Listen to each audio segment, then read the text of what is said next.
Osho. It's 12:23 a.m. Central Time, and I thought that I would cover up on a subject a little. Most of this you already know,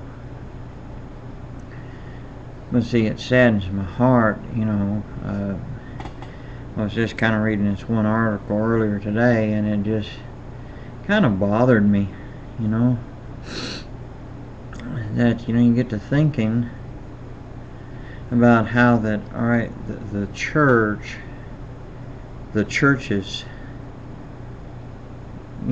today they have incorporated New Ageism. Whether the pastor preaches, it doesn't matter if the pastor preaches against New Ageism or not, that the lay people is kind of like, I'm going to do what I want, and I don't care what the preacher says.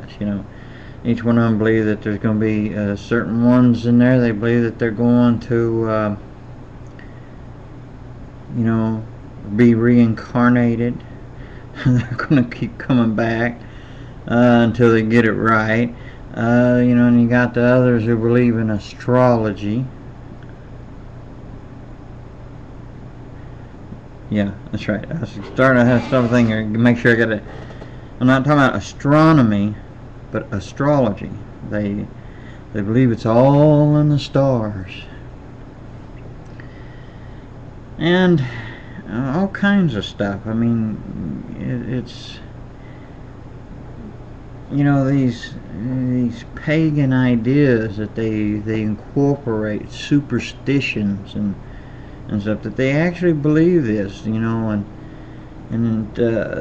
these people who they believe these different things, and they stay in the in the church, and the leaders, those who are supposed to be the leaders in a church, don't. Well, let me put it this way: if it would have been in the days of the apostles,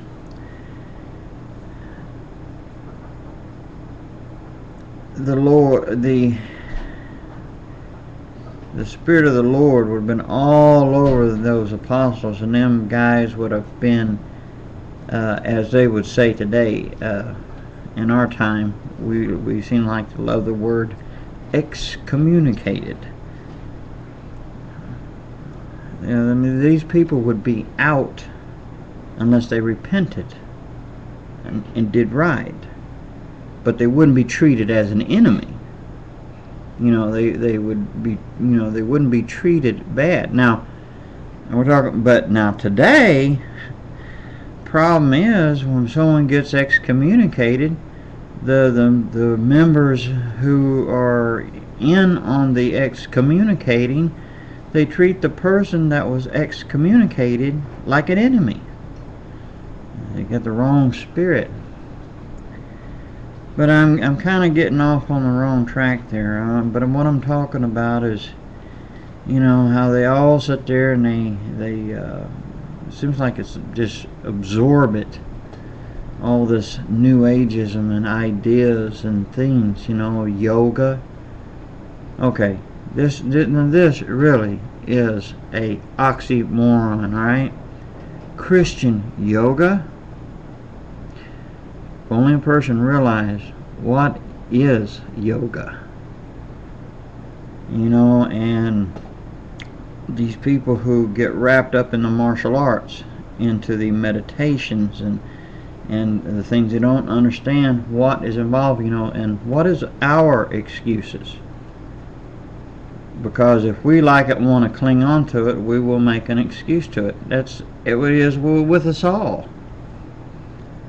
If it's like, if I like a cold drink, like, alright, Dr. Pepper, well, and let's just say, if the doctor says, now, you're not supposed to be having Dr. Pepper, it will kill you if you keep drinking it. And I sit there, say, well, I can't help it, I like it, I like the taste of it. Can't be bad because it tastes so good. So I sit there and keep drinking it,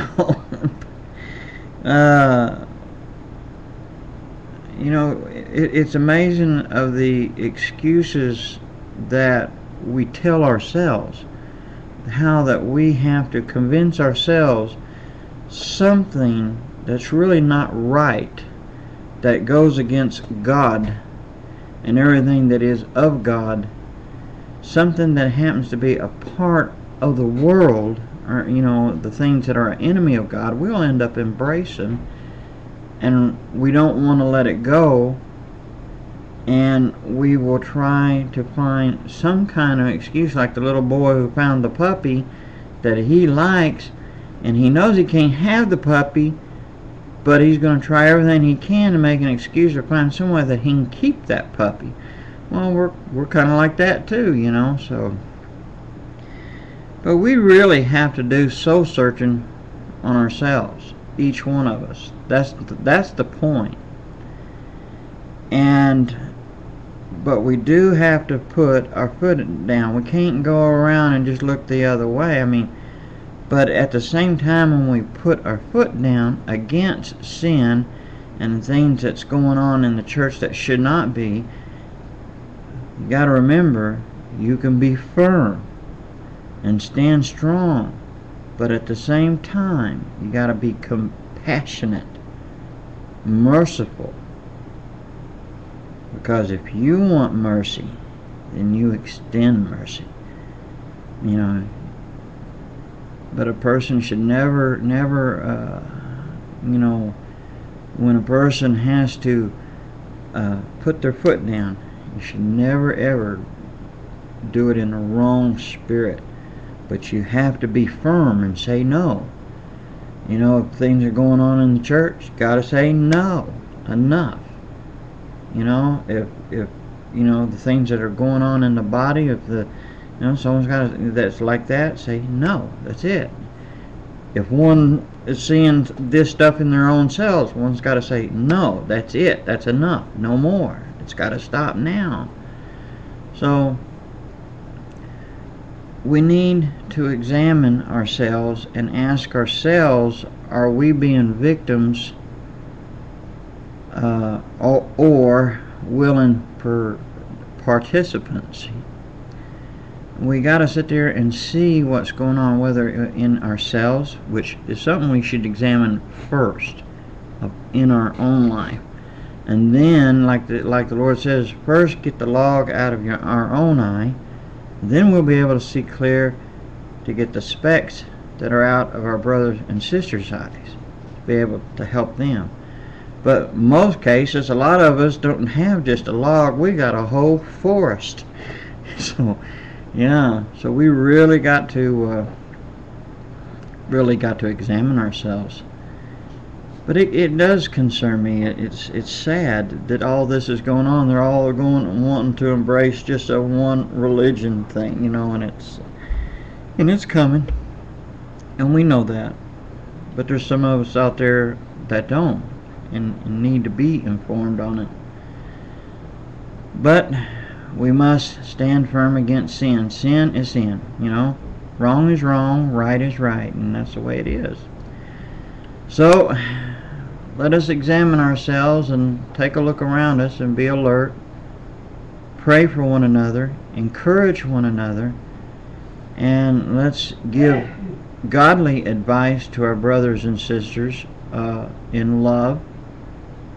And let us, if we're going to correct one, do so in love and mercy. I would suggest a video or a phone call or something, because the typing, you can't, unless you're a good writer, it just don't inflect the feeling of, when you say you're sorry about something. Well, it's hard to, when you just say you're sorry, it could be to the person, yeah, right, you're just saying I'm sorry, But you know what I'm saying. So time is running short here. Okay, God bless you. Shalom. Aho. God bless you.